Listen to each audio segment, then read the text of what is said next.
बहुत समय पहले, जब दुनिया नई नई बनी थी, एक स्वर्ग जैसा बगीचा था जिसे एडन कहा जाता था। ये बगीचा खूबसूरत फूलों, घने वृक्षों और मीठे फलों से भरा हुआ था।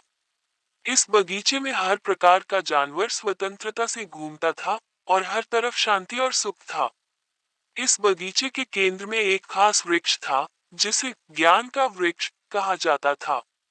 इस वृक्ष के बारे में परमेश्वर ने आदम और हवा से कहा, इस वृक्ष के फल को कभी मत खाना, क्योंकि इसके फल से तुम्हें अच्छे और बुरे का ज्ञान हो जाएगा, और उस दिन से तुम्हारे लिए समस्याएं शुरू हो जाएंगी। आदम और हवा, जो परमेश्वर द्वारा बनाए गए पहले इंसान थे, इस बगीचे में खुशी से रहते थे। एक दिन, एक चालाक सांप ने हवा को फुसलाया। उसने कहा, क्या तुम्हें नहीं लगता कि इस वृक्ष का फल बहुत स्वादिष्ट होगा? परमेश्वर नहीं चाहते कि तुम इसे खाओ क्योंकि इससे तुम परमेश्वर की तरह समझदार बन जाओगी। हवा को सांप की बातों में आकर जिज्ञासा हुई। उसने उस फल को तोड़कर खा लिया और आदम को भी खाने को दिया। जैसे ही उन्होंने फल खाया, उन्हें अपनी गलती का एहसास हुआ। उन्हें पहली बार अपने नंगे होने का एहसास हुआ और वे शर्मिंदा हो गए।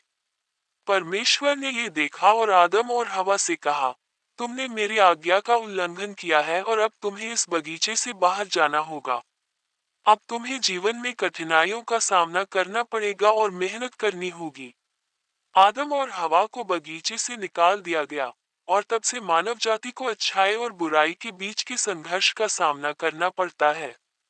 लेकिन इसी संघर्ष से मनुष्य की आत्मा मजबूत होती है और उसे सही और गलत का फर्क समझ में आता है। इस कहानी से हमें ये सीखने को मिलता है कि हमें अपने निर्णय सोच समझकर लेने चाहिए और हमेशा सही रास्ते पर चलने की कोशिश करनी चाहिए। गलत निर्णय लेने से हमें परिणाम भुगतने पड़ सकते हैं, लेकिन सही फैसले हमें एक बेहतर और संतुलित जीवन की ओर ले जाते हैं।